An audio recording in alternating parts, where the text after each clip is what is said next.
eu vou ministrar uma palavra para você num texto que eu acho que você provavelmente nunca ouviu. Então abra comigo no Salmo 23. Salmo 23. Tá pronto? O Senhor é o meu pastor, nada me faltará. Deitar-me faz em verdes pastos, guia-me mansamente a águas tranquilas, refrigera minha alma. Guia-me pelas veredas da justiça por amor do seu nome. Ainda que eu andasse pelo vale da sombra da morte, não temeria mal algum, porque tu estás comigo. A tua vara e o teu cajado me consolam. Preparas uma mesa perante mim na presença dos meus inimigos. Unges a minha cabeça com óleo e o meu cálice transborda. Certamente que a bondade e a misericórdia me seguirão todos os dias da minha vida, e habitarei na casa do Senhor por longos dias. Senhor, e a tua palavra, ela é viva, poderosa e eficaz, e que hoje ela possa ser a verdade que nos abraça e nos alcança para a tua glória, em nome de Jesus. Amém. O Senhor é. Filosoficamente falando, Deus não existe. Deus está para além do existir. Ele é. Porque tudo que existe ocupa lugar no espaço. Se ocupa lugar no espaço é limitado. Se é limitado, não é Deus. A essência de Deus está para além do nosso entendimento. Não dá para a mente finita conter o infinito, discernir o infinito. Deus é maior. E o fato de pensar que Deus é, fala da estabilidade que faz o relacionamento tão significativo. Porque nesse Deus que é e absolutamente é, num ser tão completo, nós encontramos esta ausência de mudança. Ele não acorda de mau humor, Ele não te trata diferente, porque Ele é o mesmo hoje, ontem e será eternamente. A pedra existe, o fogo existe, a água existe, Deus é. Quando Eli recebe aquela palavra tão dura de juiz e diz: você pecou, você feriu os princípios, você abandonou e o sacerdócio está em risco, ele diz: o Senhor é. Faça-se conforme lhe aprouver. E é bem verdade que mesmo nessa grandeza de um Deus que é, absolutamente é, e que no seu ser condensa todas as coisas, que não muda e por isso Ele não está de mau humor e Ele também não está tomado por um surto. Quando Deus diz assim para Moisés: deixa que eu acenda a minha ira, a ira de Deus é didática. Ele nunca está dominado pela ira. Ele trabalha para promover alguma mudança e para tratar com aqueles que Ele ama. Mas não obstante o fato de toda a grandeza de Deus, a Bíblia diz que é necessário que aquele que se aproxima dEle creia que Ele existe. Porque o existir de Deus é a forma como eu contacto com a realidade. Saber que este Deus que está para além de existir, na minha realidade, só pode ser concebido como alguém que existe.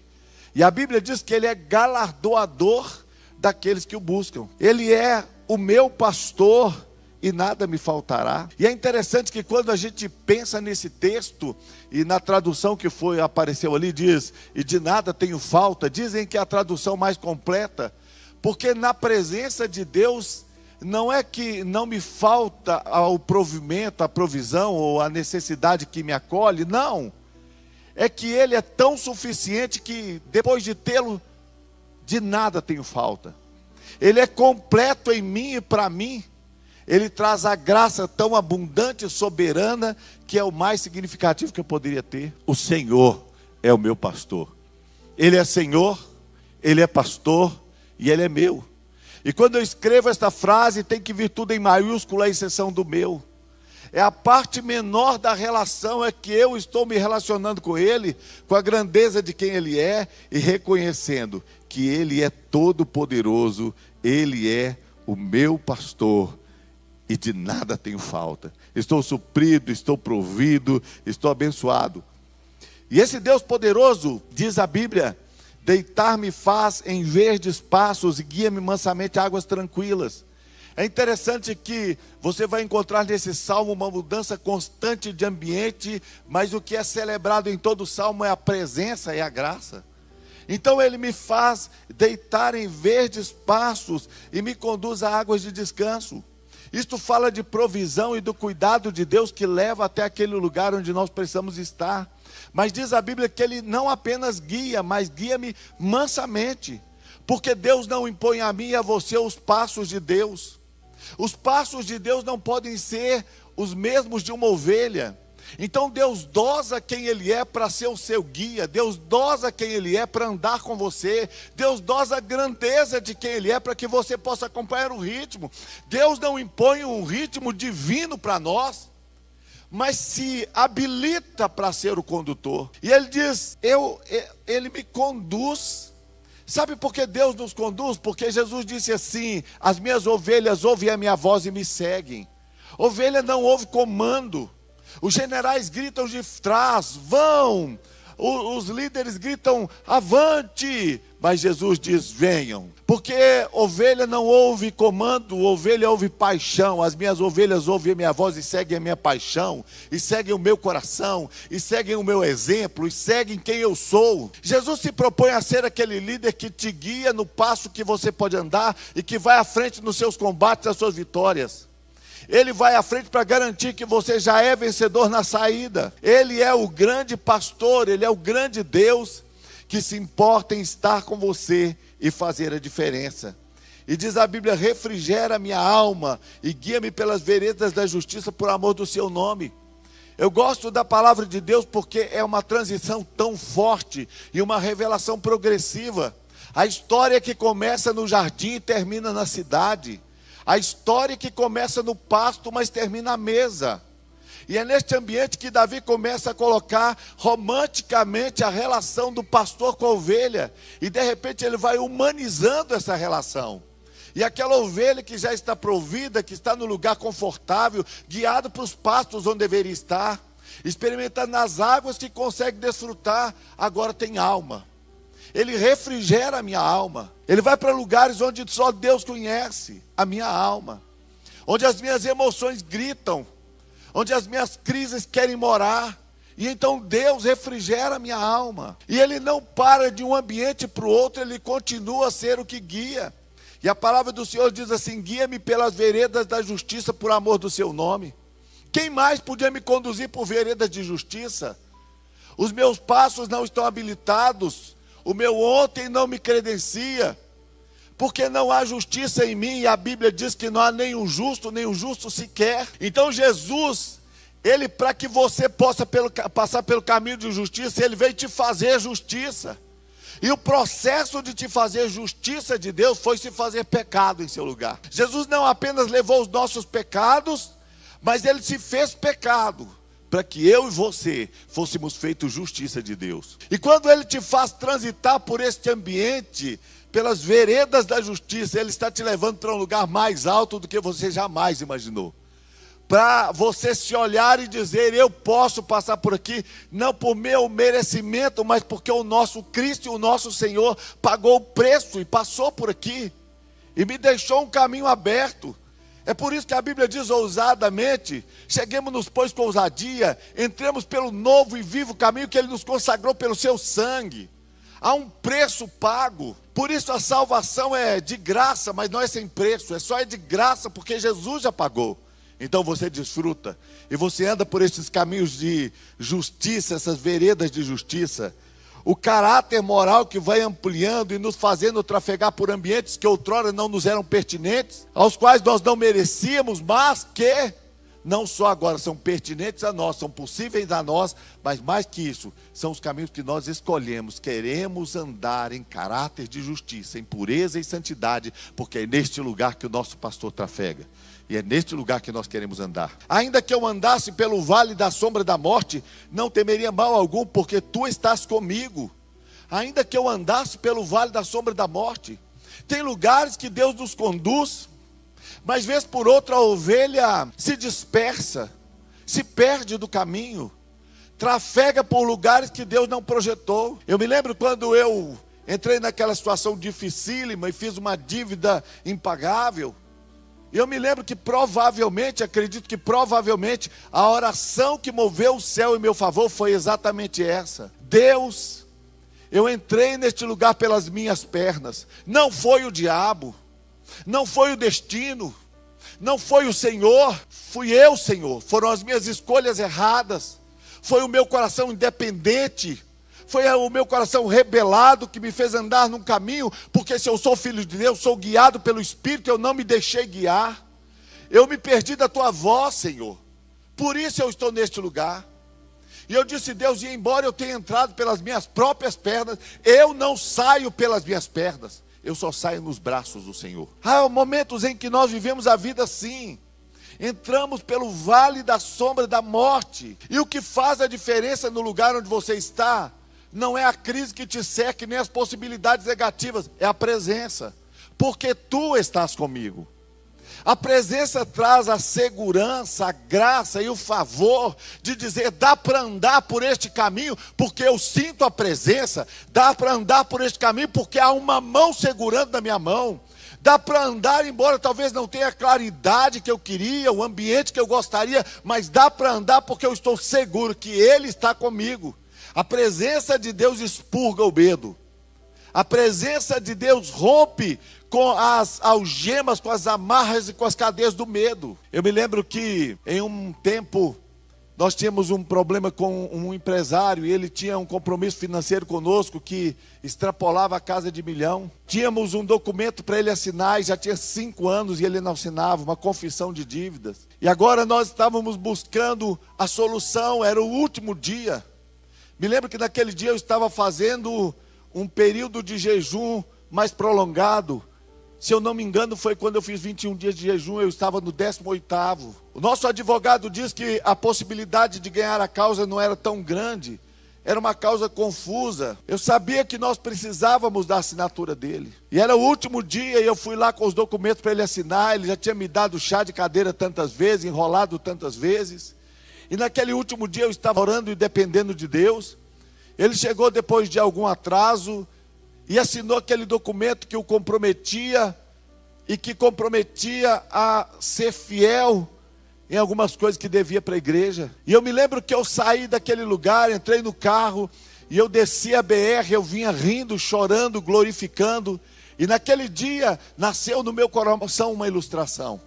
Eu me senti como aquele filho que vai do lado de fora, brinca na rua e quebra uma vidraça de um vizinho, então corre para casa. Amuado em algum canto e de repente a campainha toca, então ele não se move para abrir. O pai vai para abrir e o filho se enrola ali na perna do pai e olhando, estão batendo na porta: Senhor, mas o meu pai está aqui. Eu me senti como alguém que tinha responsabilidades, que não fez tudo tão melhor, mas de repente você se esconde atrás de Deus e quando o inimigo bate a porta, e no caso do vizinho não é um inimigo, mas quando o inimigo bate a porta, você fala: eu sei que tem alguém que é grande o suficiente para atender a porta. Todas as vezes que alguém bater, no meio das minhas confusões, das minhas indisciplinas, dos meus erros, das minhas impossibilidades, dos meus acasos, tem alguém maior para atender a porta. Ainda que eu ande pelo vale da sombra da morte, eu não temerei mal algum, porque há uma convicção e uma certeza que eu posso ter errado o caminho, mas não perco a presença. Ele vai estar comigo. E a Bíblia diz assim: a tua vara e o teu cajado me consolam. É interessante como a vara e o cajado são os extremos de um mesmo instrumento. O pastor se apoia no seu cajado e de um lado ele tem aquela alça que busca a ovelha, que traz para perto. E no outro extremo está a ponta da vara com a qual ele corrige, ele disciplina, ele instrui. E a Bíblia diz que mesmo que um extremo da vara seja para correção, você sabe que do outro lado tem o amor que te acolhe. E que você consegue conviver com esse Deus que nos consola com a vara e com o cajado, e que não tem nenhum tipo de disciplina que não seja forjado em amor, focado em amor. É nesse ambiente que nós nos encontramos, dizendo: Ele é o meu pastor, Ele é o meu amor. Preparas uma mesa perante mim, na presença dos meus inimigos. É um ambiente se alternando o tempo todo, e agora, como eu disse, do pasto até a mesa. Você sabe que todo pastor, quando vai pregar, a verdade que salta quando a gente vai pregar, sabe o que é? Prepara a mesa, Senhor, põe a mesa. Porque se o Senhor não puder a mesa, não há nada para servir. Sabe, irmãos, esses ambientes que vão se alternando, e é vale, e é pastos verdejantes, e é veredas da justiça, e de repente termina a mesa. A mesa parece um luxo desnecessário. É possível fazer uma refeição num gramado, é possível fazer uma refeição em outro ambiente. Jesus comeu nas colheitas, Jesus esteve em torno da fogueira, partindo um pão, partindo um peixe. Mas é interessante como Deus se interessa pela mesa. E essa palavra progressiva, essa revelação progressiva, a história de Deus que começa no jardim e termina numa cidade, a história de Deus que começa o Salmo 23, começa no pasto e termina na mesa. Um ambiente que vai progredindo e você vai discernindo que Deus tem mais. E aí você começa a entender que a mesa é muito mais do que nós podemos discernir com clareza. Não é apenas um luxo, é o lugar da aliança. Jesus tinha todos os ambientes possíveis, mas ele escolheu a mesa para fazer aliança. Por isso que no Antigo Testamento você vai descobrir que o Senhor mandou preparar um lugar santo e que havia um altar, mas antes de chegar no altar você passava pela mesa. Da mesma madeira, do mesmo material, e lá estava a mesa posta. Sempre havia o pão, sempre havia a refeição à mesa. Deus prepara uma mesa, porque na mesa se quebra o pão, na mesa se faz aliança, na mesa. É a mesa que nós fazemos essas coisas. E é interessante que a mesa é a resposta do céu para nós. A mesa é a resposta do céu para nós. A mesa é o lugar terapêutico, das curas profundas. A mesa é o lugar das curas emocionais mais significativas. A promessa de Deus para a família é os teus filhos ao redor da sua mesa. A mesa congrega a identidade familiar. A mesa é o ambiente da graça. Preparas uma mesa perante mim na presença dos meus inimigos. Os inimigos conhecem a sua história, o seu passado, os seus erros, os seus dilemas. Mas quando eles querem te acusar, o cálice transborda. A graça está liberada. A mesa é o lugar da provisão. Não apenas do pão, mas Jesus chamou de milagre o pão servido à mesa. A mulher disse: Senhor, cura minha filha. Ele diz: não posso tirar do pão dos filhos e dar aos cachorrinhos. A mesa não se serve apenas pão. Serve o que você precisa. Serve o que a sua demanda insiste em Deus. A mesa se serve o calor que falta na família. A mesa se serve o milagre que falta da casa. A mesa se serve a história que se completa um no outro. A mesa, as alianças se formam. E agora a Bíblia diz que preparas uma mesa para mim na presença dos meus inimigos. Meu cálice transborda. O cálice não transborda porque estamos diante de um Deus perdulário. O cálice transborda porque o milagre de Deus na nossa história é que quando Ele transformou a água em vinho, Ele estava transformando a essência de quem nós somos. Você é o cálice. Você é o cálice que transborda. É do transbordo da vida de Deus em você que as pessoas estão se alimentando. Na sua casa, a sua esposa diz: está transbordando Deus. Da sua história transborda a essência de quem Deus é. Os seus filhos bebem da verdade de quem você é. A sua esposa está transbordando vida para a sua vida. Porque Jesus não disse: eu sou a jabuticabeira da vida. Na jabuticabeira da vida o fruto estaria no tronco. Ele diz: eu sou a videira verdadeira. A essência da videira é a uva, e o esmagar da uva é o vinho. Mas a videira não produz do tronco, a videira produz dos ramos, e você é o ramo. Por isso que as pessoas chegam perto de vocês, te confundem com a vida de Deus. Eu vejo o seu casamento tem gosto de Deus. Eu vejo a sua casa tem gosto de Deus. Eu vejo a sua história e tem presença de Deus. É a graça de Deus transbordando e transbordando e transbordando. Eu não quero apenas que seja contido vinho, não quero você apenas cheio da presença, eu quero você transbordando e transbordando e transbordando. E você diz: alguém diz que eu sou um tonto, alguém diz que me passa a perna. Ninguém passa a perna, o cálice transborda. O cálice transborda, o cálice transborda. Não tem ninguém te enganando, é só a vida de Deus que não para de fluir da sua vida. É só a graça de Deus que não para de transbordar na sua história. E a Bíblia diz: unge a minha cabeça com óleo. A unção não é apenas para te empoderar. A unção não é apenas para abrir caminho. A unção é para mudar a essência, as realidades que nós precisamos de mudança. Porque o corpo já está redimido para a redenção do último dia. O espírito foi recriado, mas a mente será renovada. E quando o óleo desce na cabeça, a Bíblia diz, João capítulo 2, diz que a unção que dele recebestes permanece em vós. Vocês não precisam que ninguém te ensine nada, porque a unção que receberam deles permanece em vós. E essa unção vos ensina todas as coisas. A serpente engole a presa pela cabeça, mas a cabeça, ou o cabeça, que é Jesus, foi ferido na cabeça. A coroa de espinhos não estava na cabeça dele por acaso. O sangue foi derramado para que a redenção da maldição da terra saísse, e para que a redenção da autoridade do homem de governo pudesse ser estabelecida. Por isso a unção está sobre a sua vida. À sua frente, a voz do Senhor te conduzindo, e atrás de você, certamente, que bondade e misericórdia me seguirão todos os dias da minha vida. Certamente eu serei seguido, perseguido.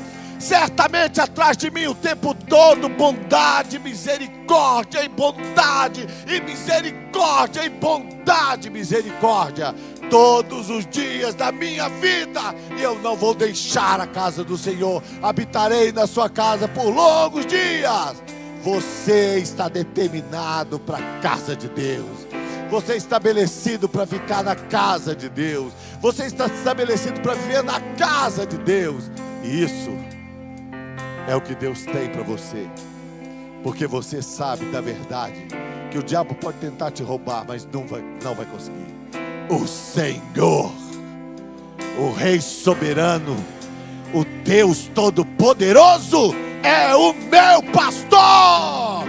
Ele é o meu pastor. Eu nunca terei falta.